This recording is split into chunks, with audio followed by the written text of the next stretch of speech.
Hey guys, welcome to 40 Years and 40 Beers. As always, it's your host Bob Bain and Joe Massi. We're here on a Saturday night during the NFL playoffs trying to do double duty. I hate to say this to you guys. You may see my eyes go up at the TV every once in a while, but we got to do what we got to do, right, for Double the duty. audience. You Got to gotta do do what what we you got to gotta do. do. What's up, cuz? How was your week? Good, man. How about you? Not bad, not bad. Not a bad week. Everything's going pretty well. One thing I've been thinking about a lot lately. So I just turned 44 on January 4th. Look at that. Yes, That's a yes. triple four. I got to play that number. So I've really been thinking about my childhood a lot lately. All right. Like Okay. I think the older we get, it's natural to start thinking, nostalgically about what happened when you grew up, right? What life was Yeah. like and how it's different from when you're raising kids now and all the differences. And one thing I was thinking about, dude, is when the original NES came out, the Mm. Nintendo Entertainment System. That What what was was it? that The like for 80s? you? The So mid I think 80s? for me, it was like 1980. Yeah. Late 80s. And dude, I have this vivid memory of me getting it on Christmas morning. So I was 6, which means my brother was 18 or 13? 9, no, Oh, 18 or 19. 19. Wow. Yeah. And so think about 1988, right? We still had the TVs at the time with the knobs, the click, click, Yeah. click, click, click. Remember you had to turn it to UHF if you wanted to Yeah. watch channel 17 or 0 channel 29. UHF. How crazy is that? Yeah. How nuts is that? But Christmas morning, we got NES, right? And we had a 12-inch TV that maybe it was a 13-inch, but it was one of the click, click, click TVs, right? Was You it had the black hook. and white? It was color. It was Yeah, definitely okay, color. okay, okay. And we had to hook up to it. And it's in my living room because on a cardboard box. Wow. Me and my brother put the TV on a cardboard box and Yeah. just plugged it into the wall. And we're playing Nintendo in the living room on Christmas Day. Yeah. Yeah. And it was life changing at the time. Now, that for me, that was the first video game experience I ever had. I wasn't doing Pong and Atari before that. You didn't do Atari because No. Atari had, I don't know if you know a lot about Atari. Sorry. I don't know if you know a lot about Atari, but they had a lot of different systems. They had like the Atari 2600 and then it went up to Yeah, like the 78. 64. Yeah, Yeah, the they were. 7800 was the final one, I believe. I believe the 7800 was the one right before Nintendo. But I think that was like PS1, PS2, PS3. That was their version of that. They were just evolving their console. They were absolutely. Yeah, Yeah. so it was like now they call it next gen, right? It's the next Right. generation. Yeah. So But I me guess and me and Beans we never did Atari. We started straight from. So did you had Atari before NES? You and Charlie? I did because my brother was so much older. Yeah. My sister didn't fuck around with the video games, but we always had Atari, pole position. That's a good that's a good part of the conversation, maybe for later in the segment, but like video games are primarily for boys and guys. At that time, especially in the early 80s. But if you exclude mobile games, isn't it still like that? Well, no. I mean, dude, think about the Are amount the of 16-year-old girls that Nick knows playing Call of Duty So think and about Fortnite? the amount of influencers now who got their start on Twitch, females who were Yeah, gamers you're right. and are But now major influencers. Now, like I agree with you. In the 80s, no, it was all geared towards men or young boys, right? but the guys genuinely love to play.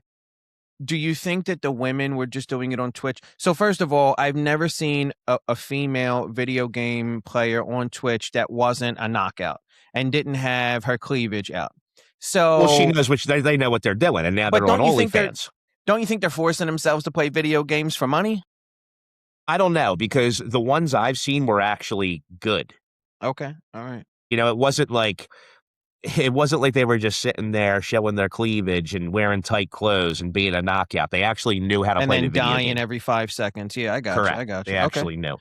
So back to NES. Go ahead. Yeah. So Christmas morning, we're sitting there and it's on a cardboard box, on a 13-inch TV. And if you remember, for the people who were young, you had actual cartridges Yeah. that you had to put in. And it came with Super Mario Brothers and Duck Hunt. Yeah. As a 6-year-old kid, going from Atari 7800 to Nintendo, It was the greatest day of my life. It was like I discovered fire. Did you get the gun Like, too? Did the gun come with it? the gun came with it, the Dunker Yeah. gun. That was a big Christmas gift at 6 years old, number one. And I think it's got to make Mario so much better for you because it happened on Christmas. Correct. It was, dude, it was such an unbelievable feeling. Like it was like Yeah. getting $1 million. Yeah. It really was. At 6 years old to have a Nintendo after playing, and it's funny you brought up the black and white TV because when I first started playing Atari, we were on a black and white TV. Yeah. You know, we didn't have a black and white TV in like the living room or anything, but my mother and father weren't going out and buying But us the kids spare color John they TVs. gave the boys to play games with, we started with a black and white TV, me and Beans. Yeah. And then No, it had was to be. funny because like when you graduated to a better console, then we would put the older console at our grandparents' house. Yes. And then I would put like, so like let's say I'm on a GameCube or something like that. I would have Sega at my grandmom's, and then I would have NES at the Shore House. You know what I mean? Like you always had the old systems at like a relative's place or something. Well, exactly. And especially as a kid, right? You know, when you went to like your grandmother's down the shore, you went to a relative's, you're like, all right, I'm going to be bored as hell. Let me make sure I have something There was there no to play with. iPads. Yeah. And cuz it was such a simple system, right? Like now, for example, you have PS5, you have whatever, Xbox, whatever the hell they have now. I don't even know what it is. Christian has the Switch too. That's very sophisticated. Yeah. You don't even need to go out and buy the actual physical game anymore. Yeah, you connect it to Wi-Fi, you shop on the marketplace, and you download it right to the device.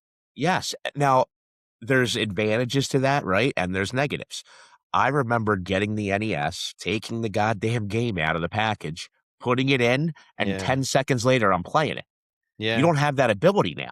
Like if somebody told me that when PS5 and Xbox or PS3, they all came out, that you were going to have to wait 7 hours for the game to download I before you know. could play it, I would have said you were crazy. I'm like, I thought this technology is phenomenal. Why do we Yeah. have to wait 7 hours? Well, it's huge, and I want to get into this because I don't know how much you pay attention to the technical part of your boys' games, video games now, but they're updated constantly, just like our phones are. They are. And I'm in IT, and I'm involved in training and testing and stuff like that. And when I think about when you made a game for the NES, you had to test every flaw, every bug, and it had to be rock solid because there was no taking it back. Correct. You know, now if Fortnite has a glitch, they roll out an update and then they magically can fix every house in the world with the push of a button. But if Mario had a glitch, you were screwed. You had to do a recall, God forbid, or push out version 2 and hope everybody forgets about number 1. Or they took longer to develop. Right. But the They had beta testers testers. on the video games were phenomenal back Yes. then. I mean, The that was a quality huge assurance job. team. Correct. And they Yeah, were called right. testers. They were beta testers. And Yeah. dude, there's people who actually used to be in the country who were considered beta testers at home. And they would, I don't know if they had to sign NDAs or something or what, but they would get an advanced copy sent to them Yeah. at their house and they would play it and then report back, oh, you know, this is a glitch. Hey, just a heads up. I don't know Yeah. if you realize this, but you have the same color, you know, villains on 3 different levels. And Yeah. I mean, that was No, an the amazing stuff, thing. I mean, it was great to pay, you know, like outsource it to people at home or I don't know how many of them were children versus adults, but whoever was involved, and it goes for pretty much, I can't remember very many glitches in like what we would consider our top most favorite games of all time across all platforms. I can't between PlayStation 1 and NES, I can't remember very many glitches or bugs or major malfunctions in any video game. So all of the people testing and QAing this stuff were rock solid. Like that never gets talked about. That was a huge part of making sure that, because if you ship a bad product, you're screwed. Think about how your Christmas Day memory would have been if Mario wasn't playable. Correct. You Correct. know what Or I if there mean? was a glitch where it kept like all of a sudden it froze, or Yeah. Mario Couldn't get Mario past level 3. exactly. Yeah. I think in the 80s there was actually a lot more detail to designing the game, right? Like Yeah. now technology has advanced so much. I'm not saying it's easy, but when you write the code, it kind of Well, and you had an entire corporate office of people in suits doing this. Now, if you know what you're doing, literally a child can put a game on Roblox. So exactly. there's a high level of immaturity that comes with the developers nowadays. Like, I just heard Snoop Dogg and his son opened up a platform. They opened up a video game company. They only hire junior developers because they want the kids who can intentionally grow and get better. You know what I mean? Yeah. But um Plus their mind's always evolving. right. But this was like a group of grown men going in suits into an office and creating this game. And like there were whoever was behind testing did a phenomenal job with all of the, and you're right about the design. Think about how drastic Mario 1, Mario 2, Mario 3 design is. Think about how dramatic of a Oh, how difference 1, different? 2, and 3 are. Completely Absolutely. different. They're they're completely different games. Like To even though the redesign the characters are the game same. mechanics, redesign how it visually looks, and make sure there were flawless, no bugs, that is top-notch attention to detail, like you're saying. There was no joking around with those guys and girls that made that game. Well, you know why? You know why the attention to detail was there?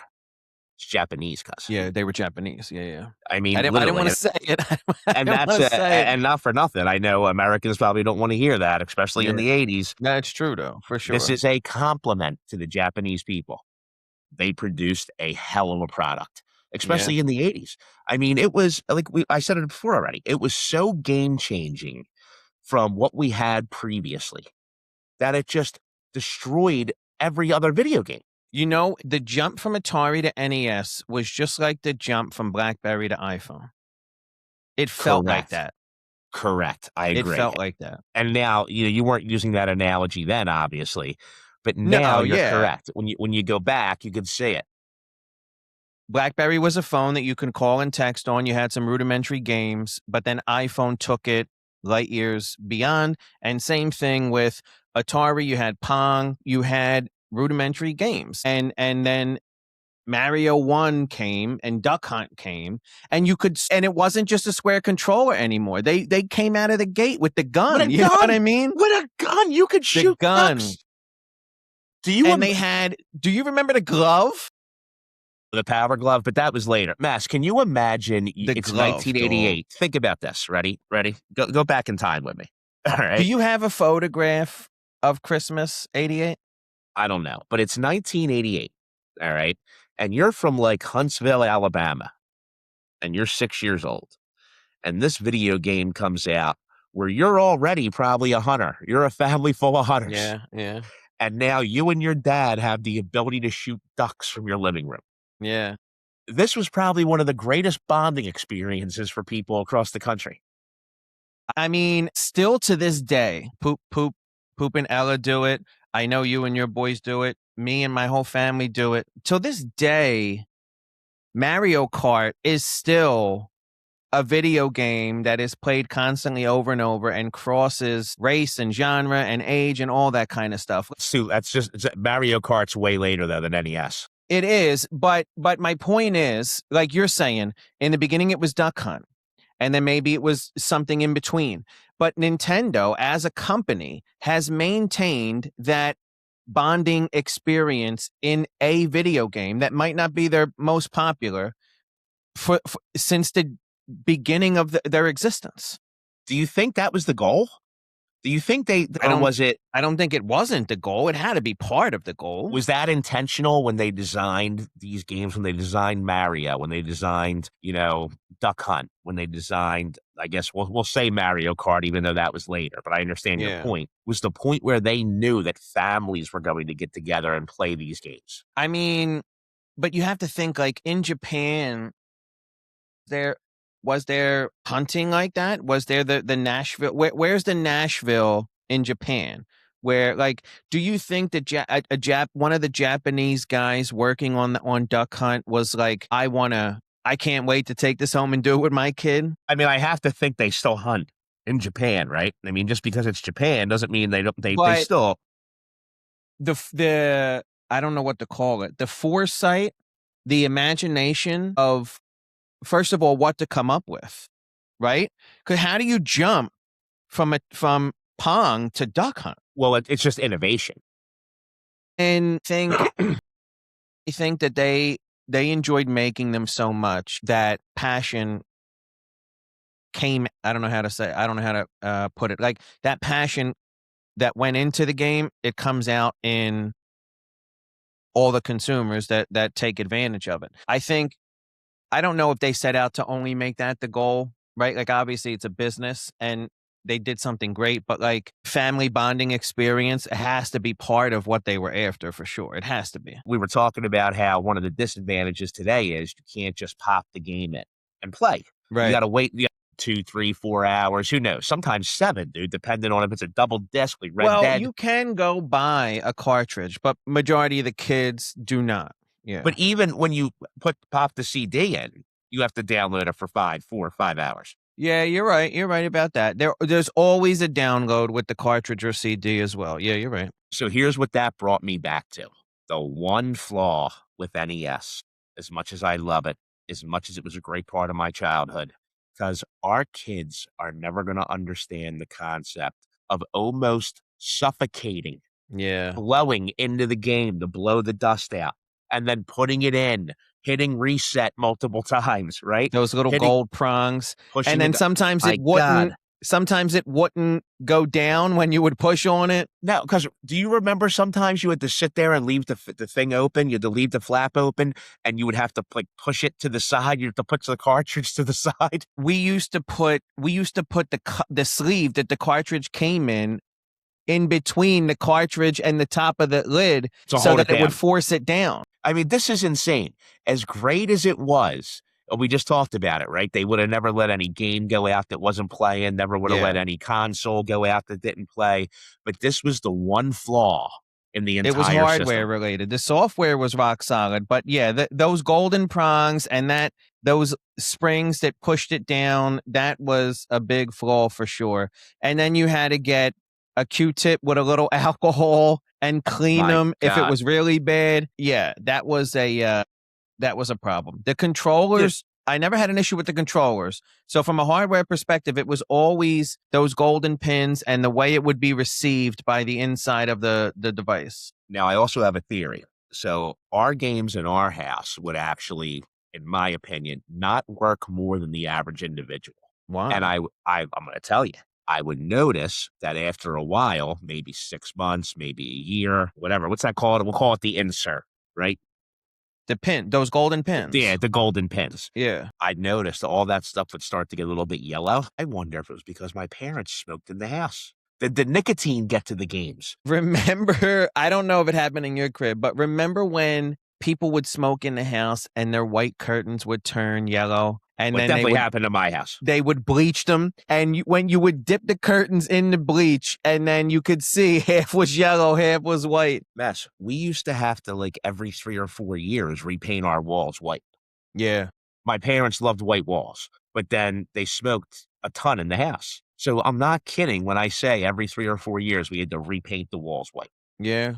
Yeah, I mean, that could definitely be part of it for sure. No, and that was the only flaw with the entire system. Yeah. Right? That was literally. But everyone experienced that flaw. Like, you can't talk to any guy or girl our age that played NES that never happened to. No, you're right. Hang on. The Broncos win, ladies and gentlemen. Really? Yeah, they won. So what's that mean now? It means Josh Allen, again, does not make it to a Super Bowl.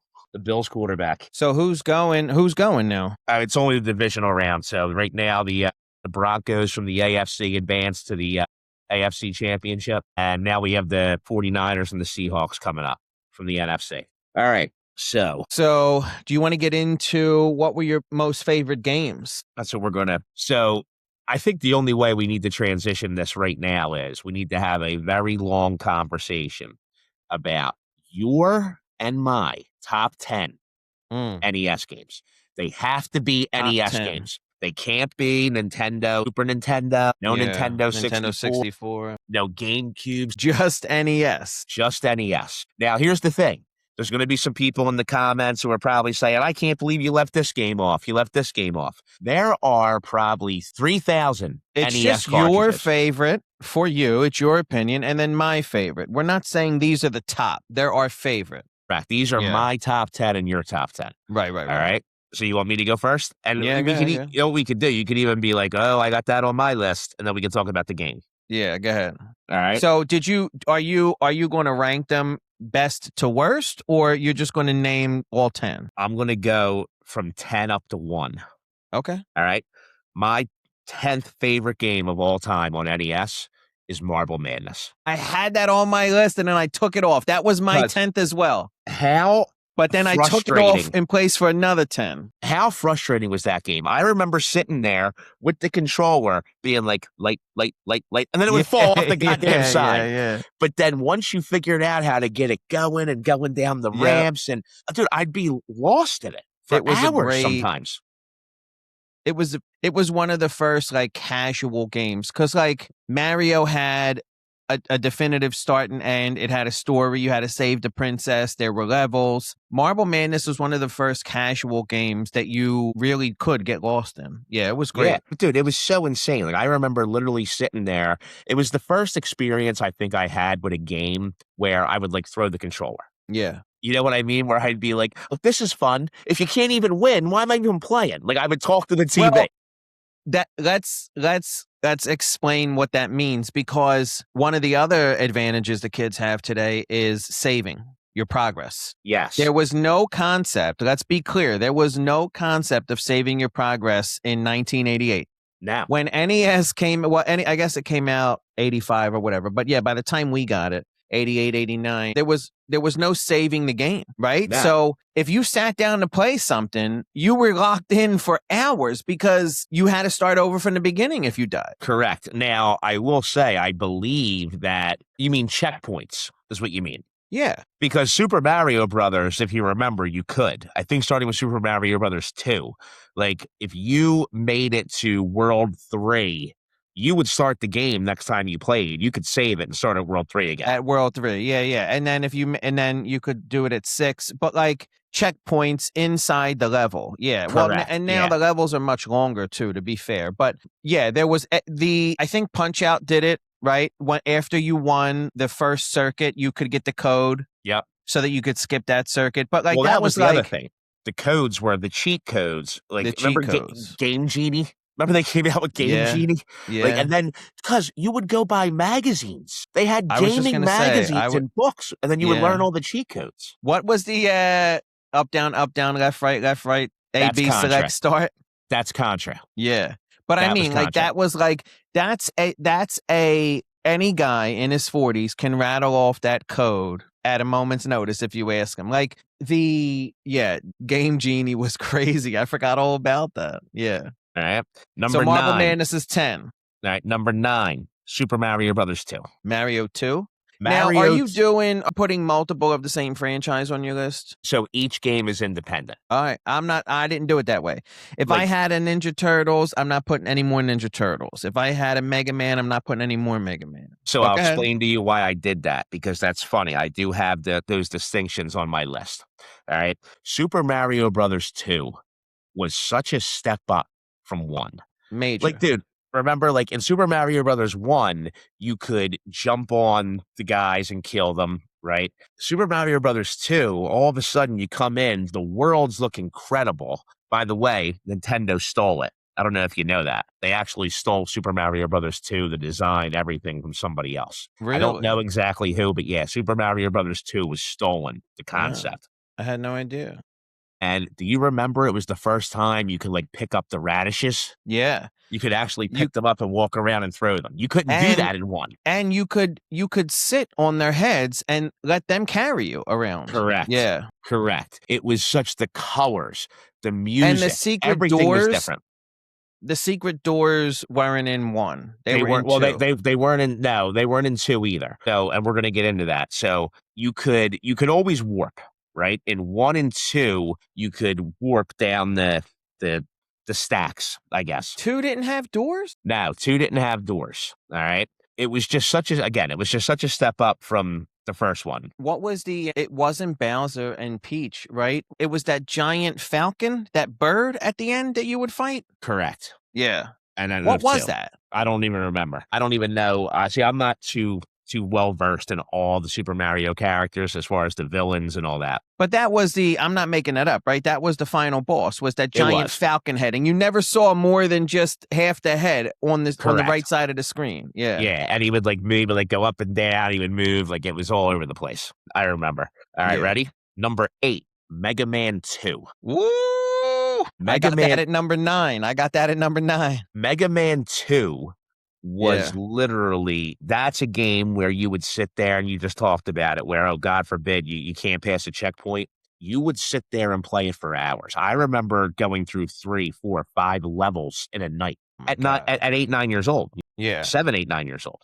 Yeah. I remember my parents would go out to dinner and I'd have a babysitter and I would just be in my room all night. It was the easiest money she ever made. Yeah. I was just in my room all night playing Mega Man. She just had to make sure you were fed and you didn't need to go to the ER. Yeah. And you know why? Because you didn't even have to own the game. This is another thing our kids will never know. Dude, I used to I couldn't wait. I could not wait to go to either West Coast Video or Blockbuster. Yeah. Or, we had Mike's Video on 62nd Street. They don't have mom and pop video stores anymore. I mean, they don't even have them anymore. Renting a game was major for us when we were kids. Correct. And you would only get it for a day or 2. Yeah. If So you were you lucky to weekend, yeah. Yeah, you would literally play it as much as you could because you knew it had to go back. Yeah. Renting entertainment from like a Blockbuster or a local video store is such a foreign concept to the kids nowadays. They have no idea what it is to go somewhere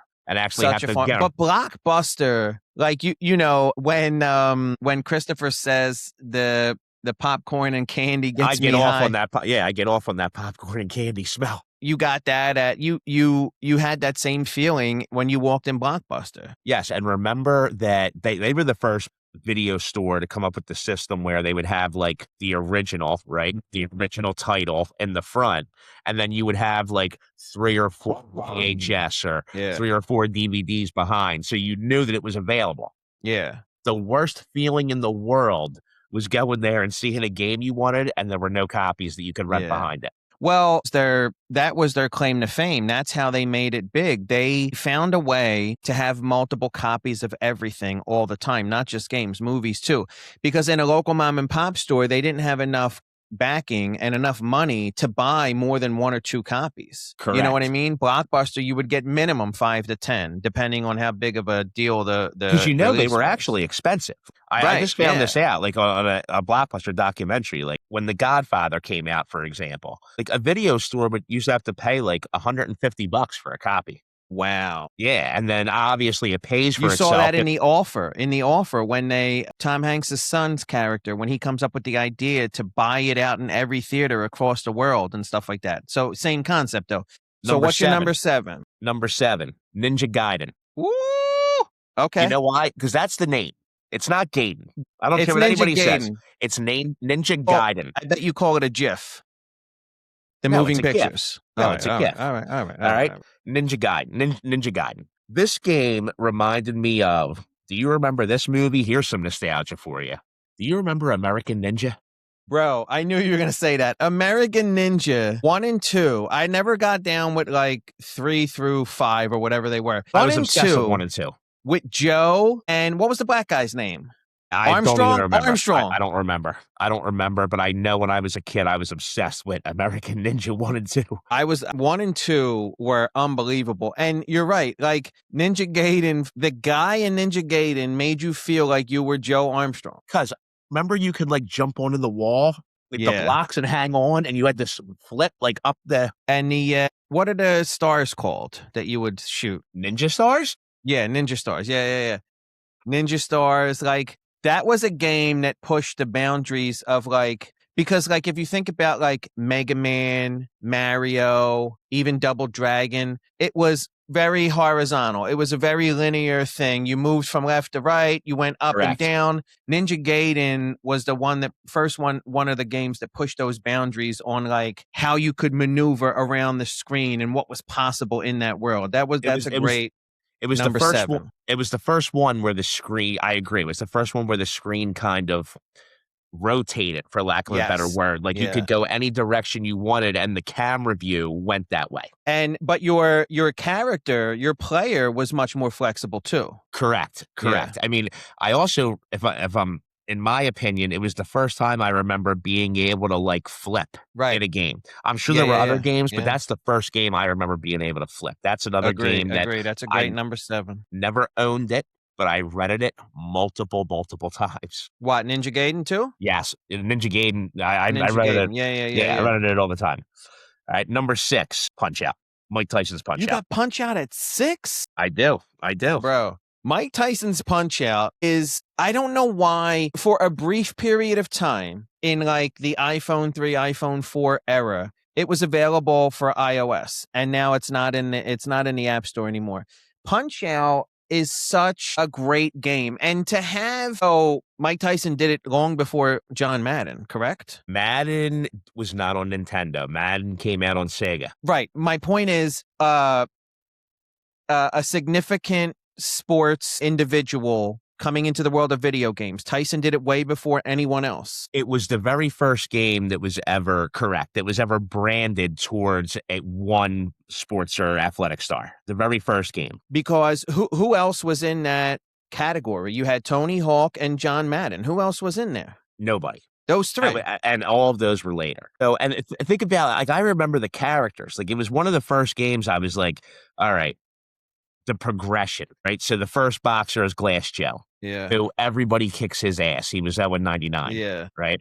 And then you start going through, and I forget who the character, but I remember like Piston Honda. Don Flamingo? You had Don Flamingo, right? And if you remember, there was always like a quirk that you had to do to defeat him. Yeah. Right? Like, who was the one guy? Hippo. There was the one Hippo. King Hippo. Yeah. King Hippo. And what you would have to do is you'd have to hit his gloves twice, and then you'd have to dodge 2 of his punches, and then he would pull his pants up. He was shirtless. Yeah. Yeah. Sandman was right before Tyson, wasn't he? I thought it was Piston Honda. No, Piston Honda's number 3. Let's look that up because that's significant. So hold on. So what is the order? Lineup. Settle down, on Punch I know Out. what I'm doing over here. This ain't my first rodeo. Okay. Glass Joe was number 1. Von Kaiser was number 2. Remember he had the handlebar mustache? Yeah, the curl. Piston Honda was 3. Don Flamingo was 4. King Hippo was 6. Great Tiger, when he had the turban on his head. Was he before Tyson? Yeah, he was. No. He was number 7. Okay. Bald Bull is 8. Soda Popinski is 9. Sandman is 10. Macho Man is 11. And Tyson was 12. Tyson was 12. I have the visual here. I'll send it to you. Yeah, there were 12 fighters, huh? I didn't realize there were that many people. It was like Digstown. It was like Digstown. It was like Digstown. And Little Mac was who you were. Why did poor Little Mac have to wear a wife beater? Why couldn't this guy? Why? It's boxing. Why wasn't he shirtless? You might as well have put him in headgear. And how about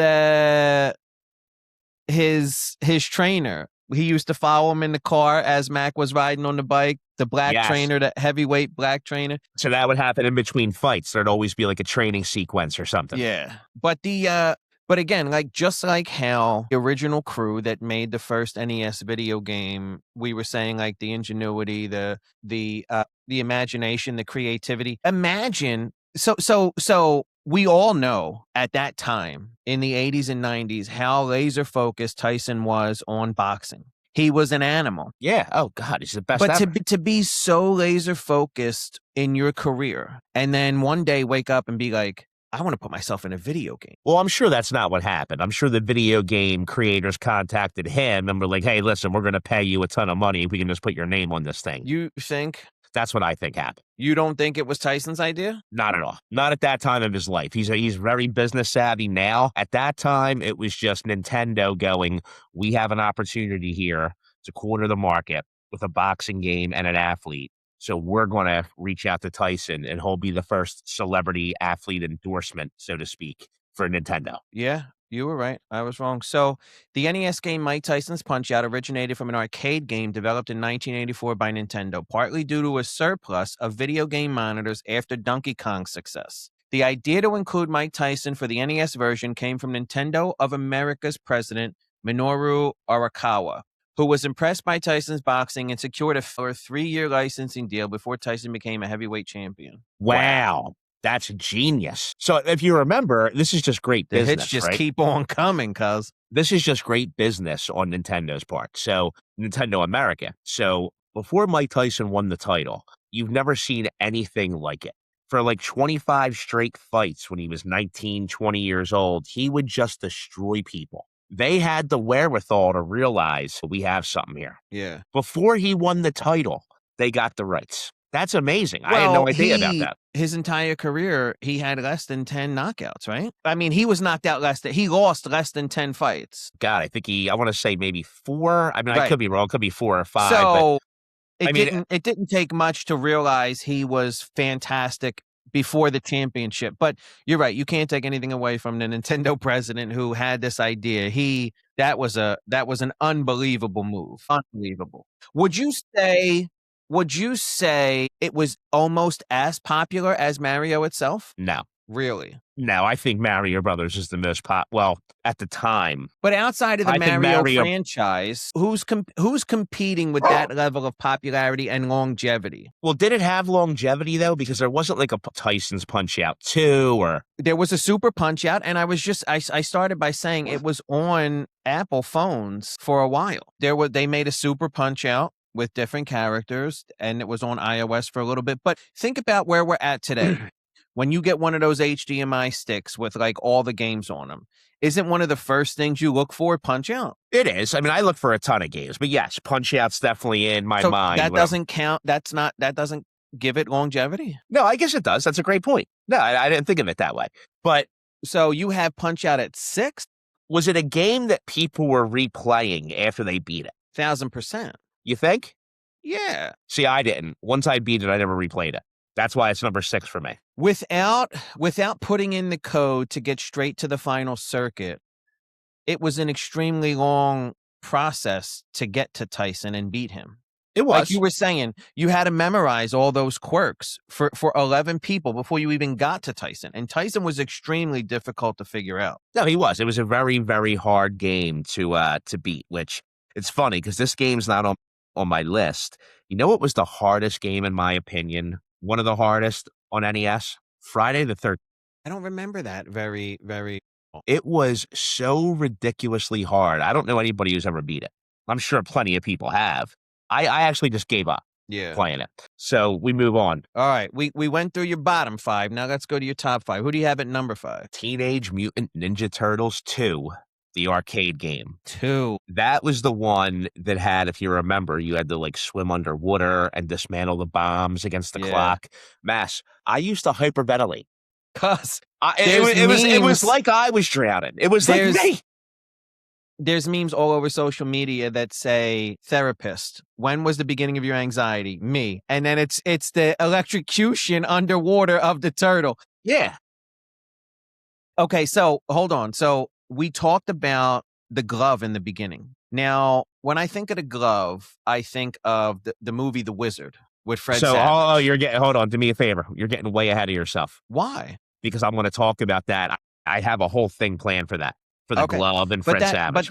But The game they were playing is the Turtles. So they did play the Turtles in, yeah. So in The father, Bo Bridges, and the father and the brother were playing the Turtles in the hotel. the father and Christian Slater. Well, he was the brother. Yes. And Bo remember Bridges and Christian Slater were his dad and his brother, right? Correct. Yes, Yeah. absolutely. Yeah. That is one of my favorite games of all time. I remember where you'd only, if you remember, some of the levels, you would only control one turtle, but all four of you guys were fighting. Right. You know what I mean? So, like, you would control Michelangelo or Donatello, but it would be a whole group collective fight. Again, how we were saying about Ninja Gaiden changing the way things behaved, Turtles did it too. Turtles took it to another level. And again, I'll just, in my opinion, until I started playing like Call of Duty and stuff like that on Xbox and PS5, dude, that was the most anxiety-ridden game I've ever played in my life. Now, I hear you on Friday the 13th. I don't remember that very well, but Ninja Turtles 2 was extremely difficult to beat also. It was. Yeah. But I think also it was one of those games where so many people played it and people talked about it, right? Yeah. That you weren't giving up. It was extremely popular, for sure. Yep. You were definitely playing that until the end.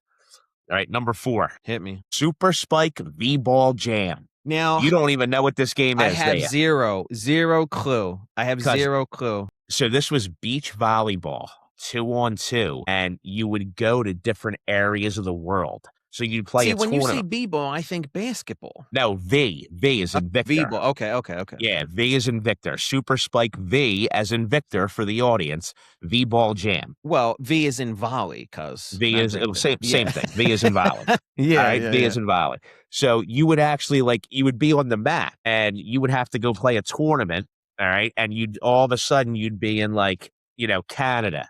You'd play a match there on the beach, right? And then obviously there's no ocean, so it would just be like a beach that they've created somewhere. Would the background change? Yeah, oh yeah, all the time. Okay. Then you'd move to California, then you'd be in Florida, then you'd be in South America, and it was unbelievable. The intensity, just the way the game was played. It was the first time. It was 2-on-2? It was 2-on-2, so it was beach volleyball.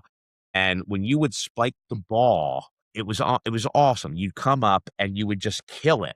But the way the game made things fair was there would be an indicator on the sand that would show you where the ball was going to get hit. So you would know where you had to dive. And you mean where the computer was likely to correct send it back to you? Okay. Correct. One of my favorite games. Again, this is why I love this. This is probably not on anybody's list. But for now, me, you were teasing this episode with a reel about the most obscure game. So it's not only obscure, but it's one of your favorite. Okay, that's correct. Interesting. Yeah, absolutely. All right, number 3. This is going to be on a lot of people's lists, I believe. Motherfucking DuckTales. I don't have it on my list. I feel you. I'm not mad at you. I certainly played it. It's not in my top 10. Okay, but you could agree. That's another game, dude, I would rent multiple times. Yeah. Multiple times. It was very similar to Mario Brothers, kind of, but with a lot better graphics. Hold on one second. Good. Because we keep saying that we would rent them. So let's explain that. Because I don't know if we're better off than our parents were or our children are more spoiled. I don't know what the case is, but I'm sure your kids, just the same as mine, they're hitting me up for Roblox and Fortnite and Minecraft coins all day, every day. Now, we don't do that shit. We don't do the coins. But Nick doesn't buy extra things in Madden or 2K. No. So my kids are getting add-ons. So they used to. We used to do that. We used to do it.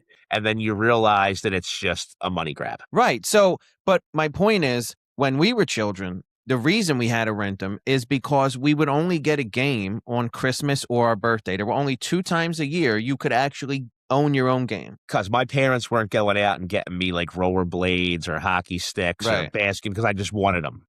Right. There had to be a special occasion attached to it, and maybe it didn't happen. Some years you were like, damn. I remember playing the street hockey with rollerblades that the laces would only go up 3 or 4 rungs because I knew I couldn't get new skates until Christmas. Yeah. you know? Now, and I'm sure you got some hand-me-down stuff from your brother the same way Beans got it from me. Well, no, not really, because we were so far apart in age. Yeah.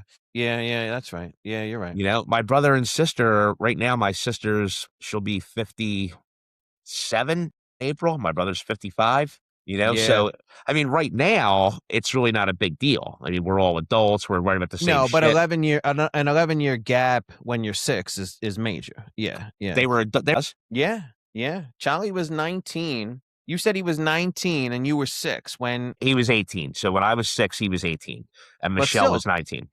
still though, a 12-year difference and yeah, you're So right. think about this. In 1990, my sister graduated college. She was 22. I was 8. That's nuts. Yeah, it is nuts. All right, ready? So hold on. So okay, Duck Tales is number 3. This is number 3.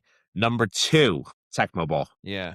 I knew you were gonna say that. Tecmo Bowl changed the game because before that, dude, if you wanted to play football on a video game, we all grew up and you had that little handheld one where it's like the dots and you're Yeah.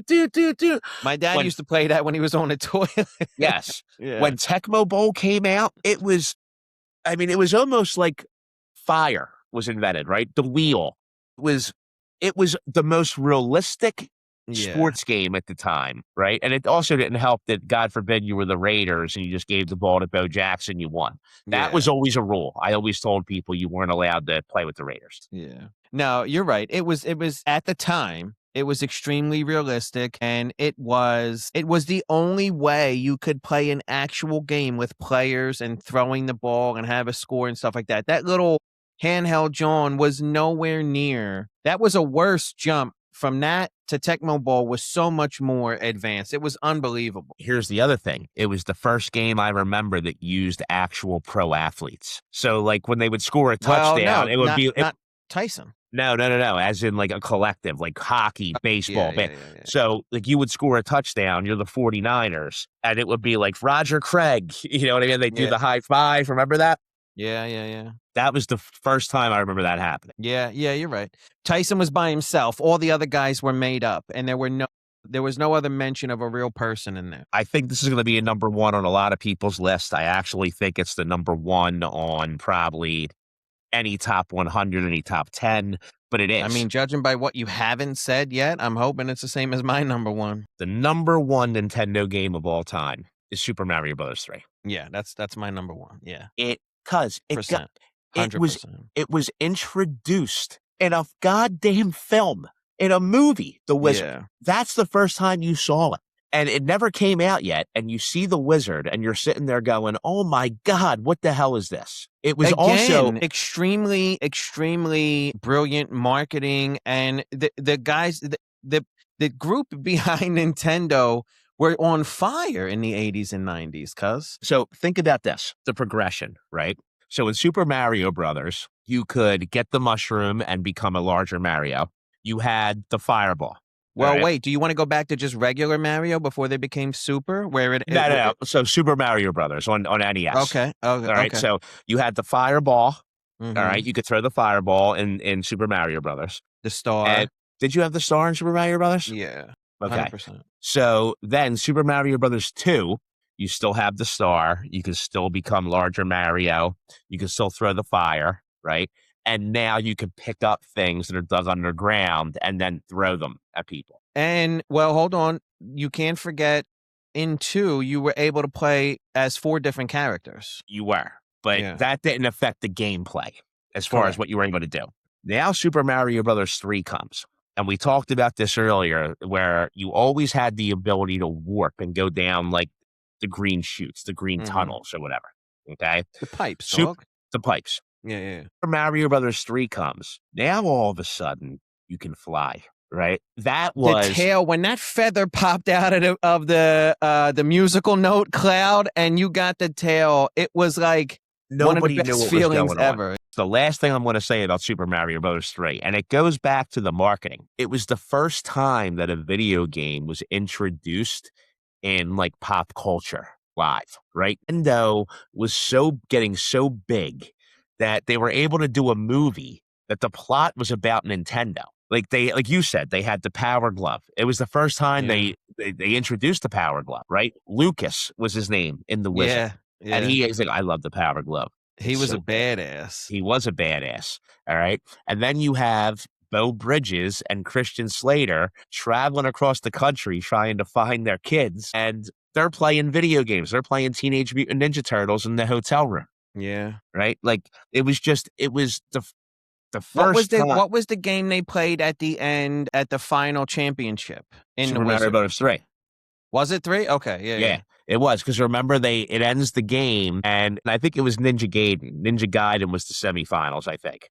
Okay, yeah, yeah, yeah. And if you remember, he comes out, he's like, "We're gonna play a new game," and the redhead Haley's like, "New game? You Yeah, didn't say anything about yeah, a yeah, new yeah, game, yeah, yeah. right?" That was the greatest thing. All right, so what's your top 10? Okay, number 10 is Paperboy. Unbelievable game, love it. That's definitely should be in Paperboy, the I top don't 10. know why, but for some reason, chucking those papers sideways, not straight ahead, right? Because if you had a real paper route, that was how it was. Once you got Correct. comfortable, you were either in the back of your parents' car or you were on your bike and you were chucking them sideways at the front door, throwing those papers sideways and trying to get them into the little mailbox. It was so enjoyable to me. I don't know why, but I Here was mean, here was the other thing. It was kind of a precursor to GTA. And what I mean by that is, okay. remember there are people walking down the street Yeah. and you could actually hit them with the paper? You could hit one Yes. with the newspaper, yeah. Yes. It was a And little bit of a precursor. your bike didn't your bike have to sway out of cars and you could Yeah. ride over cats or whatever? Yeah. Yeah, and that was the one thing. It was also a little bit hard to control the bike because it wasn't, it's 8 bits NES. So you'd go left or right and it would be like a hesitation. It would just be like, it would all of a sudden just be there. You know Yeah. what I mean? Like Yeah. there It was was no a like little today choppy. where Yeah, yeah, yeah. Yeah, so Paperboy is number 10. This was also on your list. Mega Man 2 is number 9, right? I mean, I think the whole Mega Man, it's 2. well, there's so many of them, but Mega Man 2 was the one where you're like, Mega Man 2 is my favorite, but to have the ability to recreate Mario, but make it unique enough that nobody cared and people still enjoyed it, I think was a big accomplishment. well, also, I think it was the fact that he had the cylinder shooter, right? Where like Right. on his arm, it was like pop, pop, pop, pop. Like it was very Mario-like, but that was what made it different. You had a Right. weapon. The characters were different. So yeah, but you can't not have anything Mega Man in your top 10. It's No, impossible. no, I agree. Number 8 for me is actually Duck Hunt because my dad was a hunter and I do remember that was a big pastime for us is playing Duck Hunt. It was like a great and it was the He first probably time you loved it. He remember was when like, "This gun isn't even real. I missed." He was yeah, like, you remember it was the first time the cartridge was split in half yes, and you had both games on one.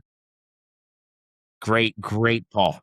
So You know what I remember the most about Duck Hunt? You're gonna laugh at this. I remember that the gun was so loud. Like the button had that clink, yeah. clink, clink. Remember that? Yeah. Yeah. So hold on. Where am I at here? So 10, 9, 8, 7 is Double Dragon 2. Double Dragon 2. Yeah, cuz 2. But the Double Dragon games were, I don't know, they were just like I soaked that up. Like going by when you could hit the bad guys with the pipe and those 2 little guys that you would play as, they just look so badass to me. You know what I mean? So I agree. And I'm a huge Double Dragon fan. I loved it.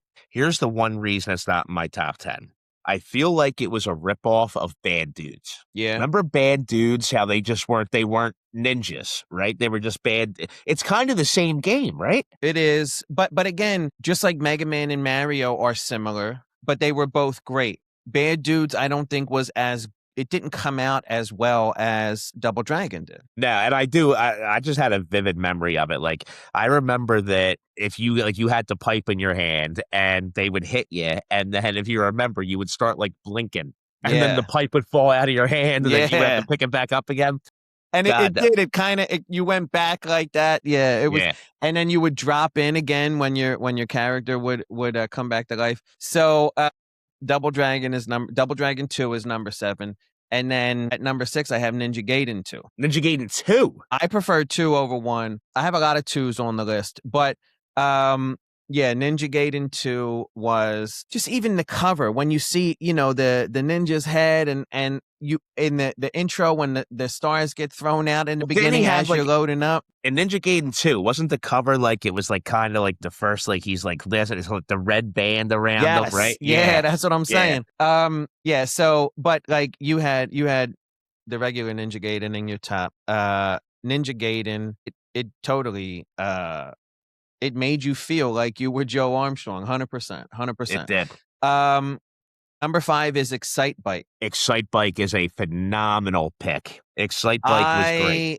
I would spend hours building courses and going around that friggin' track. Excite Bike was so cool to me because Here's a great question. Was that the first game you could design? Like design your own course, design your own game?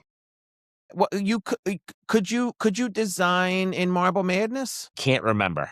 That I can't remember. But Excite Bike, if it wasn't the first, it was definitely one of the first for sure. Yeah. And Absolutely. I think that was, if it was just you riding over those humps, I don't think it would have hit different. But the ability to design your course, I think, made it go a long way. Number 4 is Punch Out. I mean, Okay. That's not that far from. I mean, I'm 6. yeah, With number Punch Out. 4 is Punch Out for me. I really enjoyed that. Number 3, you didn't mention this. We haven't talked about this yet at all. Number 3 is Kung Fu. Kung Fu was a great game, but here's the one issue from my standpoint.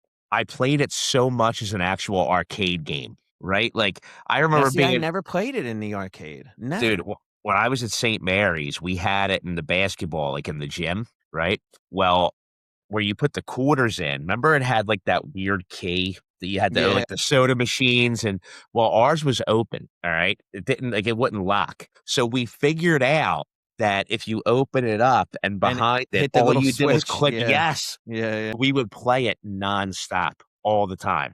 And I love the music. I love the fact that you have to like slide across. Yeah. Like you couldn't just like walk over. You'd have to be sideways and it would be very like Yeah. now Kung Fu is a great Kung game. Fu, that was another game. I don't think I ever beat it. Getting to level 5 on Kung Fu was one of the hardest things as a kid I ever had to do. Did I you don't beat disagree. it? No, I never beat it. Yeah. Kung Fu, yeah, like that music in the beginning when you started level 1, you just it gave you like a feeling. Yeah. Yeah. Number 2 is Ninja Turtles 2. I mean, it's just it's a It's a staple. classic. It's iconic, Bo. I think even without the wizard, Ninja Turtles 2 would have it still is. I mean, it became a great game before the movie. Well, you know what? It's one of the first games that I can remember too, where I don't think we really started talking about graphics, like thinking about graphics until Sega 16-bit was such a jump from 8, right? But when you think about Ninja Turtles 2, that was pretty advanced graphically for an 8-bit system. Yeah. I think that's why it was so popular. But you see how they all pull from Mario. Ninja Turtles, a lot of it, don't get me wrong, yes, they are turtles. But the underwater element to Ninja Turtles, I don't think would have existed if Mario didn't go underwater first. It wouldn't, but it's also, and here's the thing, right? Like when you're making a game, you got to stick with what works. Yeah, So you're right. Mario Brothers was made first, and I think that whole left to right progression, as far as the screen grid goes, that people realized that was successful, Yeah. and that's how they progressed and designed games, right? Yeah. But Ninja Turtles 2 is in my number 2 slot, and then my number 1 is also Mario Brothers 3. It's so How can it not be? The advancement and the buildup from 1 to 2 was leaps and bounds. And then to go from 2 to 3, like if you remove Mario and Luigi and their outfits from the equation, they're 3 completely different games. Exactly. The only common factor is Mario, Luigi, and their clothing. Correct. But again, I'm going to go to, and this is why it's number 1 in my opinion. The difference between Super Mario Brothers and Super Mario Brothers 3 was probably a 5,000% progression. Yeah. Right? Completely. Like when you're in the castle level with the lava and the music, do do do. Yeah. Go like, and then remember you had the duck. It was the first game where the roof it would come down, and then you had the crouch. And think about the floating ships and the propellers and how you had to jump. Like it was so, but again, pushing the boundaries of what that system could do. Again, there was no new box, right? The cartridges were the same. The hardware didn't change. They Correct. found a way to It was all about the software. It was all about the software. They found a way to take the 8-bit platform that Mario was built on and just make it look better, make it behave better, make it a much, much better experience. Mario Brothers 3 is the GOAT. I mean, it is what it is. There's nothing else you could say about it. Now, do you have two games that couldn't be in your top 10 that you're like, you know what, these could have been in the top 10, but they're not there? Two, absolutely. Marble Madness and Contra. Okay. I don't put Contra on there just because it's so popular. I loved it, don't get me wrong. But I feel like once we found out about the up, down, left, right, select, start, like that changed the game. Out. Yeah. It changed the game, right? Now, okay, so I'm amazed that neither one of us discussed this one game in particular yet. But do you have I have two. So my two are the first one, and it's a very early game that I think a ton of people played. Kid Icarus. Kid Icarus was fantastic. Like the crazy thing is, like, I almost wonder if because I was a little kid and you're all googly eyed, and it was kind of like Cupid. Yeah, Kid Icarus was Cupid. Kid Icarus was absolutely an urban version of Cupid, 100%. Yeah, he was. And what's your second one? Blades of Steel. Dude, now, wait a minute. Was Blades of Steel to hockey what Tecmo Bowl was to football? So goddamn lutely. Because before that, the only hockey game we had on Nintendo was ice hockey. That's what it was called. Ice hockey. Ice hockey was a classic, though. I mean, you can't knock ice hockey. I'm not knocking it. But once Blades of Steel came out, and that's what was so genius. Everyone forgot about ice hockey. Yeah. Yes, like remember you could fight. Yeah. If you checked the guy multiple times, you would start fighting. And the best part about Blades of Steel was they figured out that nobody wants to sit there and go through penalties, so they let you fight, and you knock the guy down. You could steal the puck and go. Yeah. Unless you got in a fight in front of the net, right? Then it was a penalty shot. If you got in a fight right in front of the goalie within, like, I don't know, an inch or two, you would have a penalty shot. It was the first game you had that POV. Yeah. Which, when you think about this, in 1989, right? Look it up. I think Blades of Steel is 1989. It's got to be. Yeah, hold on. 87. 87. Dude. Wait a minute. What? Arcades in 87, NES in 88. 88. Okay. That was the first time you saw that whole POV style of a game where you're sitting there and you're the shooter and the goalie's got to go right or left and make the save. It was incredible. Did they use actual hockey players like Tecmo Bowl did? I don't believe so. What was the one? It's not Blades of Steel. Blades of Steel was much more sophisticated and took itself more serious. That was an actual hockey game. What was the one where you got to pick between the small, medium, and large characters? Was that ice hockey? I don't remember that. There was a hockey game, and it may not have been any NES. It may have been a newer console that came after that. But there was a hockey game where your players that went out on the ice, you got to choose from small, like fat, medium, normal, and thin characters. It is ice hockey. Look, this is a normal guy above the K. There's a fat player above the E and a tall, thin player above the Y. No shit. So ice hockey was... that's the one I'm remembering. You got to choose. Remember, you got to pick your country, but then you got to pick the size of your player. No, I didn't remember that. That's a great pull by you. You know what else was a great game is Castlevania. Castlevania was good. But so hold on. So we went almost 2 hours and neither of us discussed The Legend of Zelda. So it's funny you say this. I never messed with The Legend of Zelda. I'm glad you brought this up. I know it's one of the most popular games in history. I fucking hated it. I never liked it either.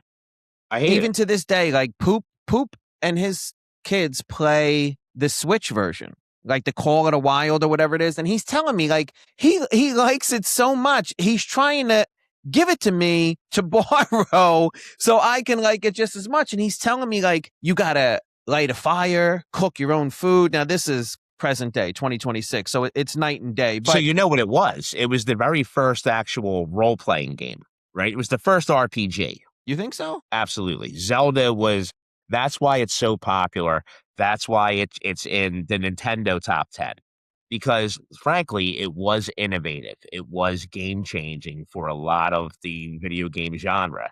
It wasn't for me. No, Like, I sitting there, like, never cared for it. no, like, going through the block, and it was the way it was designed, like, it was kinda overhead, right? You know what I mean? Blimp Remember? view, blimp view. Blimp view, yeah. That wasn't for me. When you would advance to the next section and then it would go and like it was so boring I to agree. me. It was I agree. extremely boring. Now I'm sure the version Poop plays on the Switch is much different, but The Legend of Zelda was extremely boring to me, so much so that I never cared to look into the second and third installments of that franchise. I don't think I ever played, I think I played The Legend of Zelda maybe for 15 minutes and then shut it off and never played it again. Yeah, same. It's amazing that we both had a similar experience with it, but that's not popular opinion. Majority of the people would say we're out of our minds. They would have had it at number one. Correct. Like, for example, there's probably a ton of people who are going to be in the comments going, I don't even know what Super Spike V-Ball Jam is. You know, I don't know what it is but myself. I love it. Look it up. Yeah. Let me look it up. Look it up on YouTube. You're going to see why I love it. The graphics are incredible. Oh my God. Because you like these guys in their underwear. That's why. Now, let's talk about that. This is so crazy. It was the right, and you can never get away with making video games like this today. They're all muscular. They're in the short shorts. This was the game. I love this game, dude. Wow. See the box that was on Yeah. there. Look how hard he hits it. And dude, like if you dove and got the ball, like it would be so intense. There we go. See, like boom. That's nuts, cuz. Isn't it, dude? I love this game. I was obsessed with it. It looks very hard. Oh, it's hard as hell. And you see, like, you could see the American flags and the planes in the background. So that's what you're saying. They changed that part of It's the more scenery. It's just an arena that they put sand in. Yeah. You know what I mean? Like this is probably on some Air Force base, I think it was, right? Yeah. U.S. Navy. Yeah, U.S. Navy. The title of this video is NES Super Spike V-Ball U.S. Navy Toughest Match. So was the U.S. Navy the most difficult computer to play against? So I can't remember that, to be honest. It was so long ago since I played. But like everything that's going on right now, I'm instantly back in my childhood right now. I'm back in my bedroom on Grover's Avenue in Southwest Philly at 7 years old. And what I used to do is the way my TV was set up in my room, I had to lean against my bed and look sideways. I had to play this way. Yeah, I remember that. Holy shit. I remember playing, I had it in my basement. And then as we got older, I had it in my garage. I had like an old entertainment center. And because, you know, our garage was, remember, I used to have the pool table in the garage. Like our garage was part of the house. It wasn't an actual garage. And as we got older, we moved out into there with an old entertainment center and an old TV and stuff like that. But I remember playing at your house like that. I remember playing on Richie's bunk beds. Yes. We would play on Steven's bunk bed. And they had the small room. That one was so crazy. Yeah. They had... Heather had to get the bigger room. Dude, their sister... What do you mean? She was by herself. The girls need the big room. It is what it is. Yeah, so this is crazy. I've never seen this game. I've never played it. So can we talk about this? And there's nothing wrong with this, by the way. Nothing wrong with this whole... What I'm about to say. Was the game kind of geared towards homosexuals?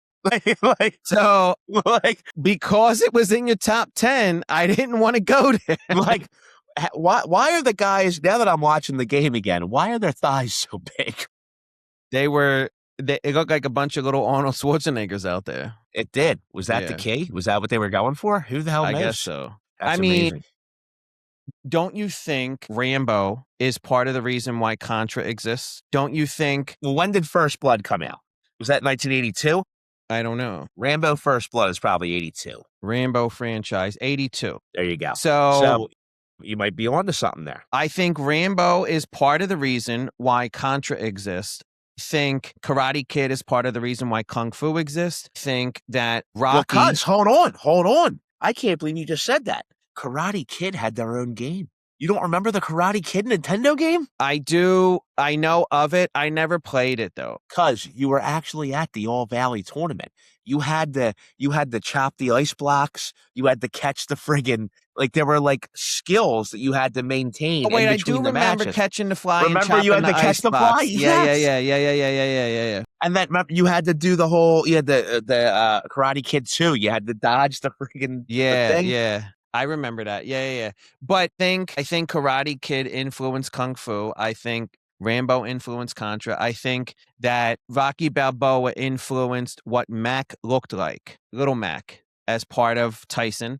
I think looking at the volleyball players, they absolutely were modeled after Predator and Arnold Schwarzenegger. They probably were. And here's the other thing. We don't know. We're not from California, right? Like beach volleyball's a California thing. In the 80s, Yeah, they could have all looked like that. Yeah. Muscle Beach, all that stuff, Venice Beach, they're into it. Is that how they looked when they played beach volleyball? Yeah, maybe. I don't I'm know. sure there had to be an element of research. I'm sure the people from Japan had to come here and research things like that before they put those types of things into the games, for sure. All right. So in closing, we both agree that in our childhood, there was no better moment than when the NES came into our lives, right? Correct. Especially like I'm sure there were better moments, obviously, but as a selfish 6, 7-year-old, when you got the NES, Yeah. it was the greatest moment in your life. 100%. And I know for a fact that when other people watch this episode, they're going to realize that it was such a nostalgic moment that it probably plays across the entire world.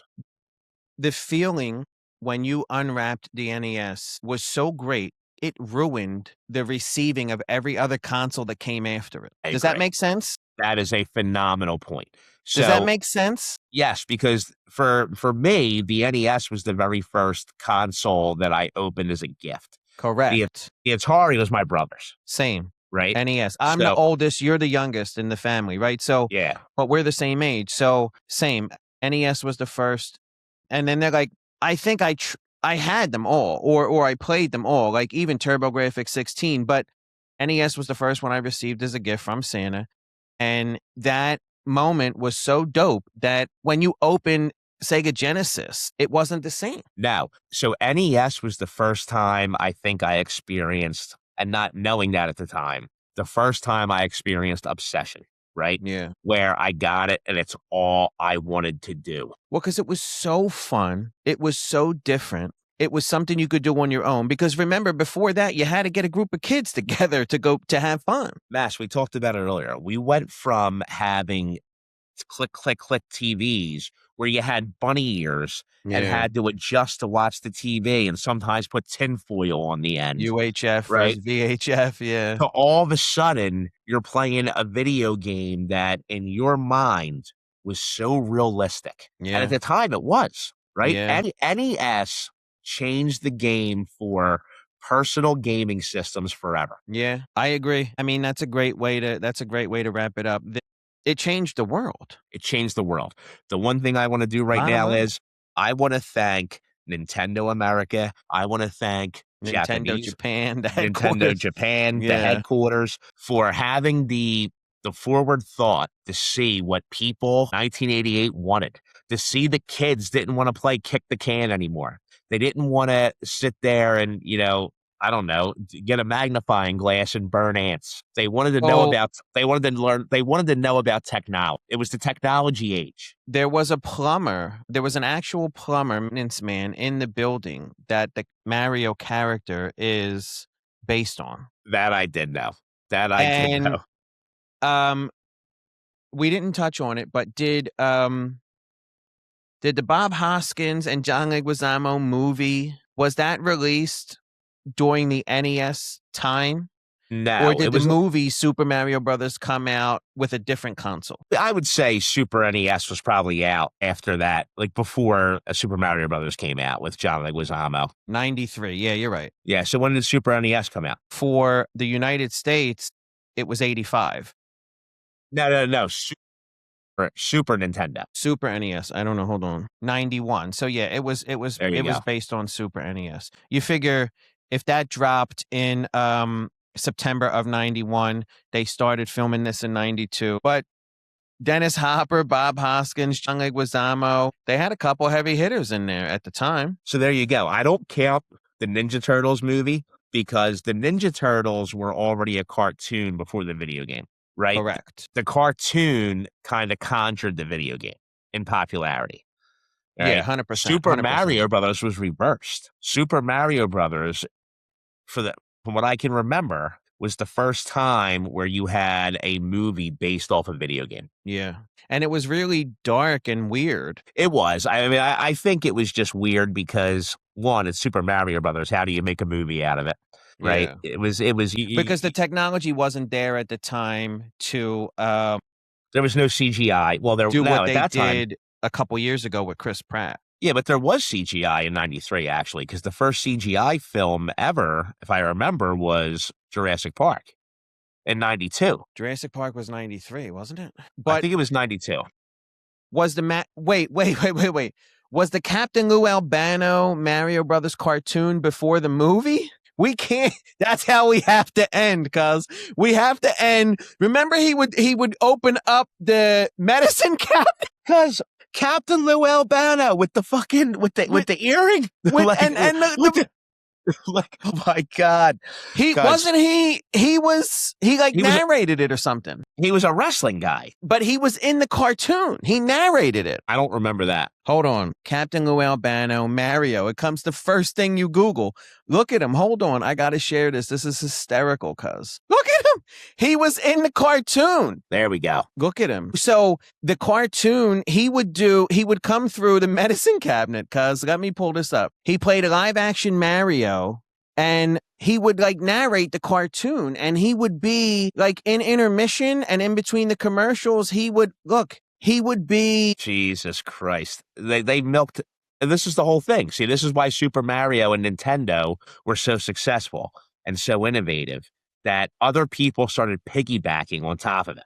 So let's end with Captain Lou Albano, cuz. That, and in closing, listen, thank you, Nintendo, for making a 44-year-old man's 6-year-old to 9-year-old life the most incredible experience on Earth.